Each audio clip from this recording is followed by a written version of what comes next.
The clips you're about to see are a glimpse into the past, a look at the present, and a taste of the future. The video serves a variety of viewers, if you've served on these ships, especially in time of war, to give you a renewed sense of patriotic contribution to a nation you love. If you're family of these sailors, a mother or father left behind, a grandmother or grandfather left behind, a wife left behind, a son or daughter or a grandchild who wonders, what did Dad or Grandpa do during the war? What was it like? A brother or sister left behind, a good friend left behind. Or if you're today's sailor seeking a legacy for your service. So hang on, grab hold, and hang on.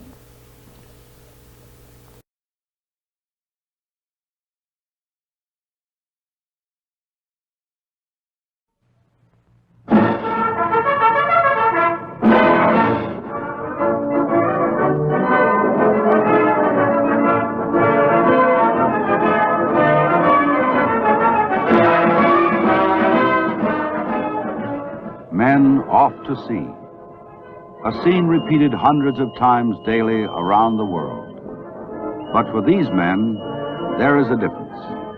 They are sailors of the United States Navy, off on a routine cruise to the Mediterranean. The ship they sail binds them closely to our seafaring past. In the months to come, these men will live close to the sea and close to one another. They are destroyer men, sailors of the ocean's greyhounds.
It is 0827 hours, the morning of April 16, 1945, and the Laffey is on screening patrol off the northern coast of Okinawa when 50 Japanese planes are spotted approaching from the south.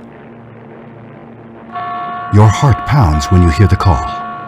This is not a drill. This is not a drill. General quarters. General quarters. All hands ready to fire. Lance pointers. Switch to automatic. Handling room. Fill the hoist with Able Common and full service charge.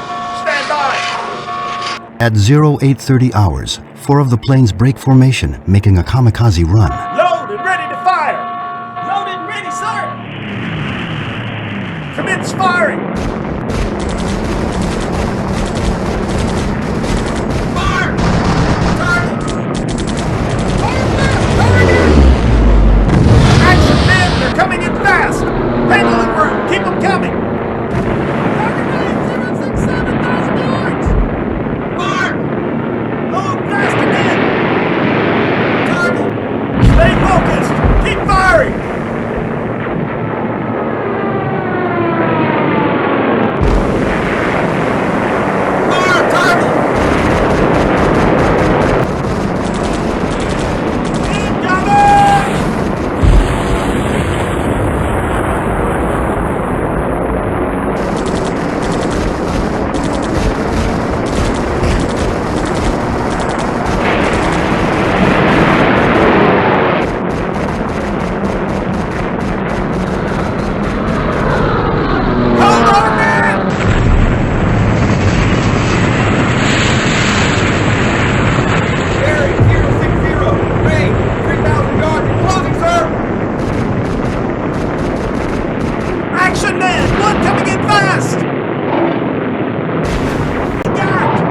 Full of adrenaline, you and the other 13 men work together to furiously fire the fast-approaching valve, but it keeps coming until suddenly...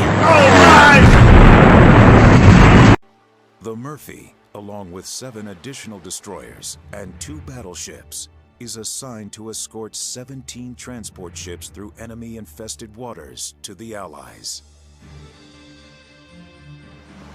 The transport ships of the convoy are carrying much-needed supplies for the British who are under German siege. The convoys would run a zigzag course in an attempt to throw off the German U-boats known to be lurking in the vicinity. It's a huge convoy. There's hundreds of ships in a mini square mile area. There was no moon, there was no light, there was no horizon. In many cases, on the bow of your own ship, you couldn't even see it. On the bridge, the Murphy's radar shows dozens of ships running alongside the destroyer. Radar technology is available, but it is still a very crude instrument. It wasn't anything like we're used to today.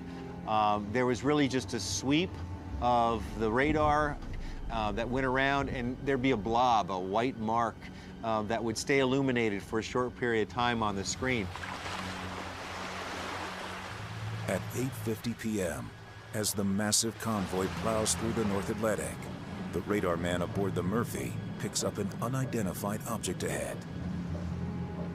The officer on duty radios the commander aboard the lead destroyer with the news.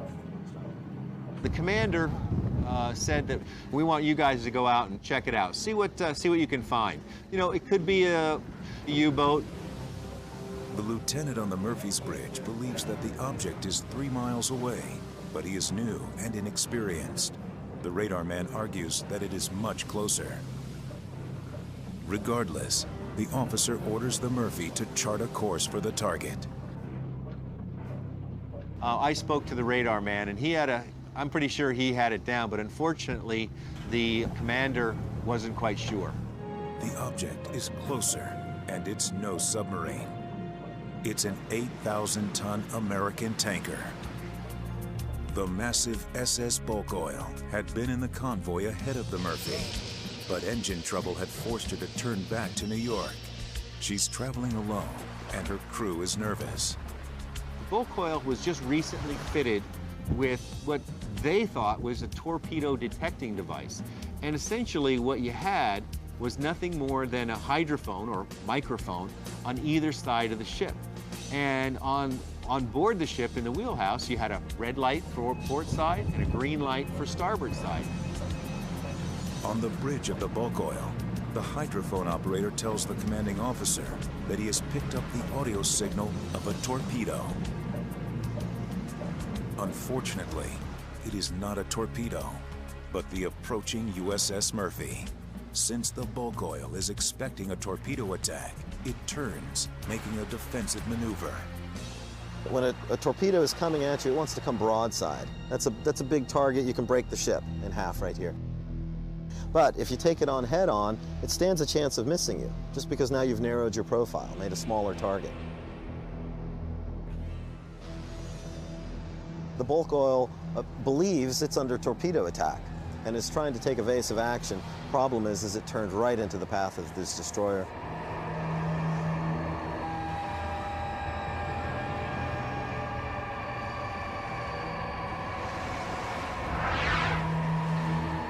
Just after 9 p.m., the Murphy suddenly shudders violently.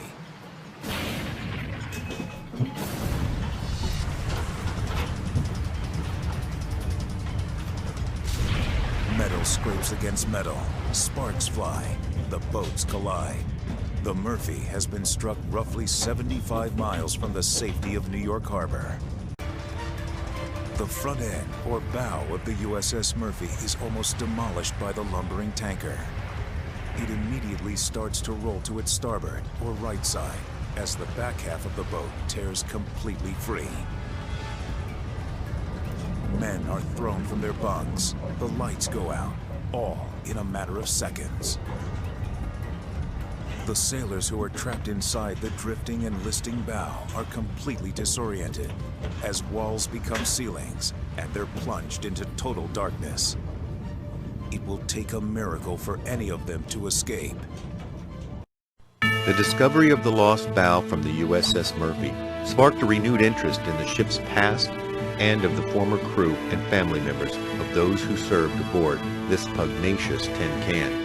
Now, over 60 years later, the former Murphy crew and their families have some sense of finality and closure to the tragedy that greatly affected their lives so long ago. People like Ruth Anderson, whose life would be forever changed when her fiancé Gilmore Wick was lost. For 60 years, Ruth has wondered in silence the fate of her first love. He was just leaving me and going back to the ship. And he just kind of had the door just open just a little bit yet. And I felt it. I felt that I'd never see him again. And I kind of think he did too, because he was just staring at me. The ship found that I never felt that happy. It's just really good. And I know he's in heaven. I'll see him again. As fate would have it, William Schaefer, a retired civilian engineer and longtime friend of Joe Van Eiseren, a survivor of the night of the collision, lives in the New Jersey town of Surf City, which happens to be the closest point of land where the rusting hulk and the tomb of 35 sailors rests on the ocean floor. Jim would use his knowledge of the local municipality to secure a plot of land to erect a memorial. Through Jim's effort, today the memorial stands proudly in the Veterans Park of Surf City, dedicated to those who lost their lives and to all of those who served aboard the USS Murphy. This memorial has given closure to many of the families of those men lost the night of the collision, but for those who survived the tragedy, closure is still more than 70 miles offshore and 260 feet below the Atlantic. When I looked at my old birth documents, I remember seeing Kirk on there and questioning her. You know, why was Kirk, a boy's name, included in my name? And she told me the story of the USS Kirk.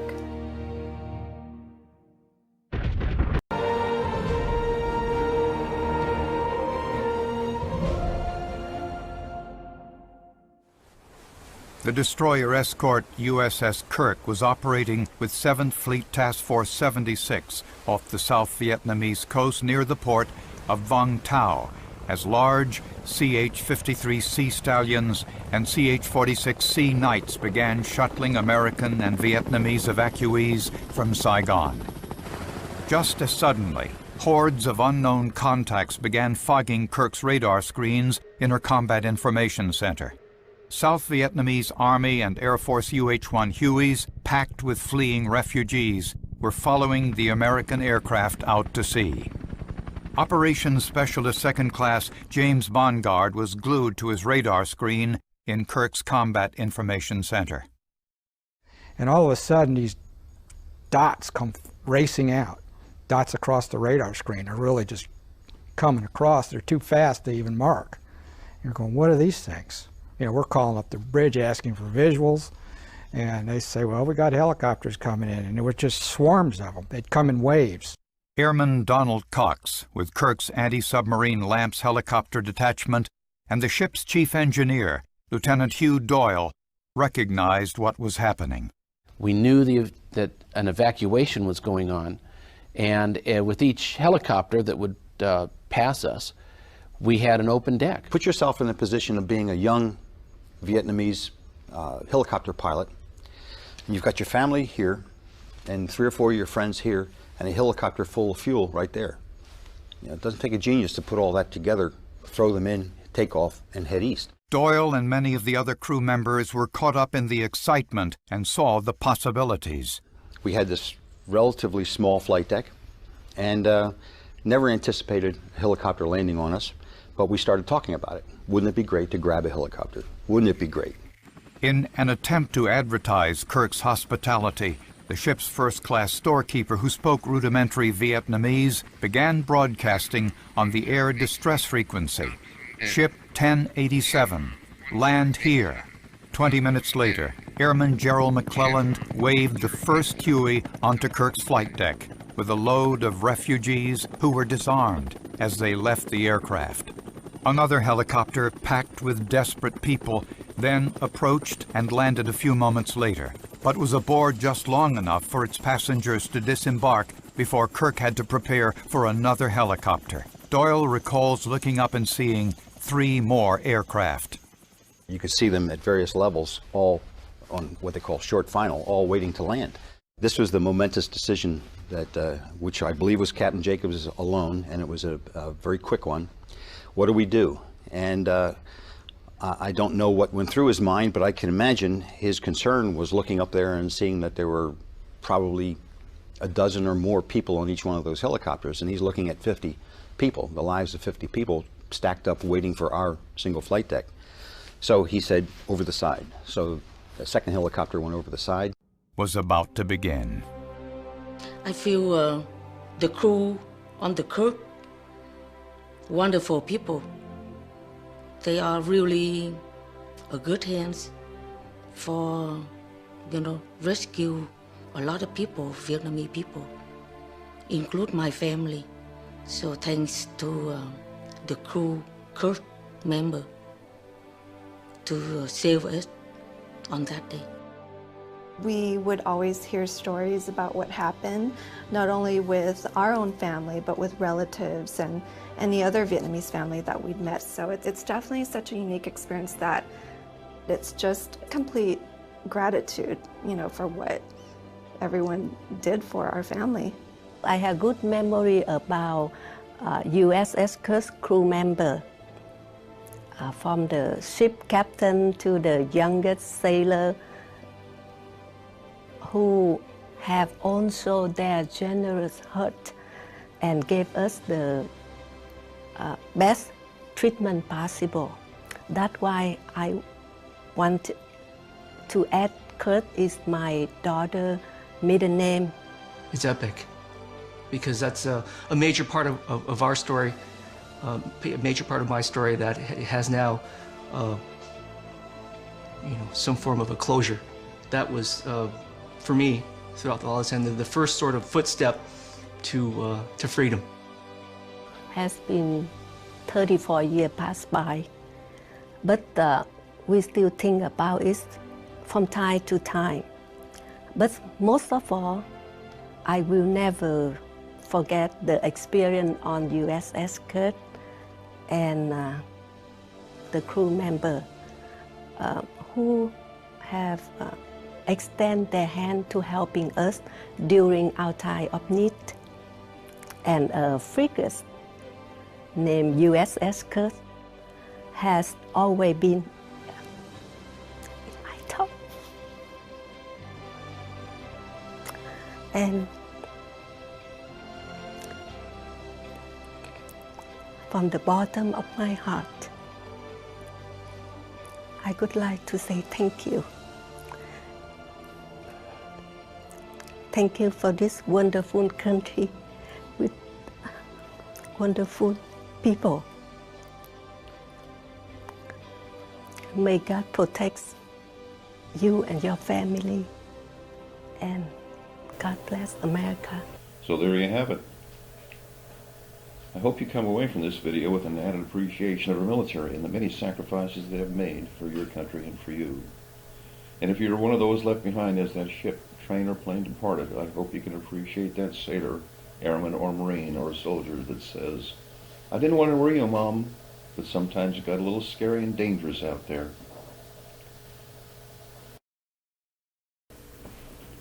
I've captured some of this that you've just seen in book form. The title, as you can see on your screen, is "I Didn't Want to Worry You, Mom, but sometimes things got a little bit scary out there."